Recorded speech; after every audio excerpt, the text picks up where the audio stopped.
Sir చెప్పండి, మీ రాజకీయ జీవితం ఎలా మొదలైంది? నా రాజకీయ జీవితం మద్దంబాల్ రెడ్డి కార్వాన్ ఎమ్మెల్యే గారు అలయన్స్ లేకుండా నాకు బీఫామ్ ఇచ్చి నన్ను ఎంపీటీసీగా రాజకీయ జీవితంలో తిరిగి ఆయన నా గురించి డోర్ టు డోర్ ప్రచారం చేసి నా రాజకీయ గురువు మద్దంబాల్ రెడ్డి గారు అట్లా నా రాజకీయ పరిచయం మొదలైంది.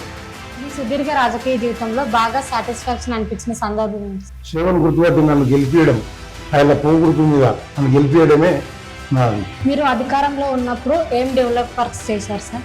మేము కాంగ్రెస్కు సపోర్ట్ చేస్తాం. నాకు ఎస్ఎంపీపీ ఈ మండలంలో ఉన్నటువంటి మొత్తం విలేజ్ టు విలేజ్ మట్టి రోడ్లు ఇండియా గవర్నమెంట్లు, వాజ్పేయి గవర్నమెంట్లు, అట్లాగే మంచినీటి సౌకర్యం, సీసీ రోడ్లు, కంకర రోడ్లు, టాయిలెట్స్, మండలంలో ఉన్నటువంటి మొత్తం టాయిలెట్స్ అందరికీ డెవలప్మెంట్ చేసి ప్రజలను హెల్ప్ చేయడం జరిగింది.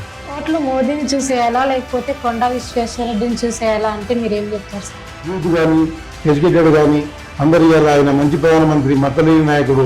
ఈ 9 సంవత్సరాల గవర్నమెంట్లో ఏమీ ఫ్రాడ్ లేకుండా నడిపించినటువంటి ఘనత నరేంద్ర మోడీ గారు. ఎందుకంటే ఆయనకు కుటుంబం అనేది మొత్తము ఈ భారతదేశమే నా కుటుంబం, ఆయన కుటుంబంలో ఏం లేదు, అందరూ బాగుండాలని చెప్పి నరేంద్ర మోడీ ఇన్ఫ్లుయెన్స్ అయ్యి నరేంద్ర మోడీ పేరు మీద ఇలా మన తెలంగాణలో ఉన్నటువంటి సీట్లు 10 నుంచి 11 సీట్లు ఖచ్చితంగా భారతీయ జనతా పార్టీ ఎంపీ సీట్లు గెలుస్తాయని చెప్పి, అందులో భాగంగా మన ఎంపీ విశ్వేశ్వరరెడ్డి గారు కూడా మత్తలేని నాయకుడు కాబట్టి మన చేవల పార్లమెంట్ కూడా ఇటువంటి పార్లమెంట్ను గెలిపిస్తామని చెప్పి ప్రజలు ఇంటికి వెళ్తే అనుకోవడం జరుగుతుంది. ఈ ఎన్నికల్లో ఎంత మెజారిటీతో వస్తుందని మీరు అనుకుంటున్నారు సార్? చేవల పార్లమెంటు భారీ మెజారిటీతో ఇలా నరేంద్ర మోడీ వైపు మొత్తం ప్రజలు ఆయన చేసినటువంటి ఈ వ్యవసాయదారులే కానీ ఎస్సీ ఎస్టీలకే కానీ ఏదన్నా అందరూ చేసినటువంటి సేవలను గుర్తించి భారీ మెజారిటీతో గెలుస్తారని మాకైతే ఆ నమ్మకం ఉంది. తెలంగాణలో ఎన్ని సీట్లు విజయం సాధిస్తుందని మీరు అనుకుంటున్నారు సార్? 11 నుంచి 12 సీట్లు ఖచ్చితంగా గెలుస్తాయని చెప్పి భారీ మెజారిటీతో కొంత మెజారిటీతో కొన్ని గెలుస్తాయని చెప్పి మేము ఆశిస్తున్నాం. బీజేపీ ఈడీ ఇన్కమ్ ట్యాక్స్లతో భయపెట్టి గెలవాలని చూస్తుంది కదా, దానికి ప్రతిపక్ష నాయకులు అంటున్నారు, మీరేమంటారు? టీఆర్ఎస్ గవర్నమెంట్ ఉండే, ఇలా కాంగ్రెస్ గవర్నమెంట్ వచ్చింది.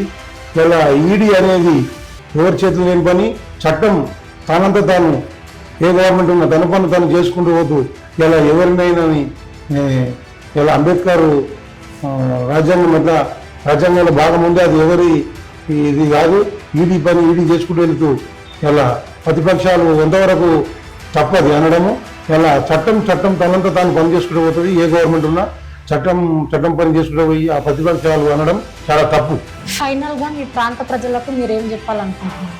తెలంగాణలో ప్రజానికానికి నరేంద్ర మోడీ గారి మేము ప్రతి ఒక్క కార్యకర్త బూత్ స్థాయిలో నరేంద్ర మోడీ గారు ఏ కార్యక్రమం చేసిందో ఆ కరపత్రం తీసుకొని అందరూ ఇంటింటికి వెళ్ళి ప్రజలను ఆశ్రయించడానికి ఈ గతంలో 9 సంవత్సరాలు ఈ పనులు చేసినాం.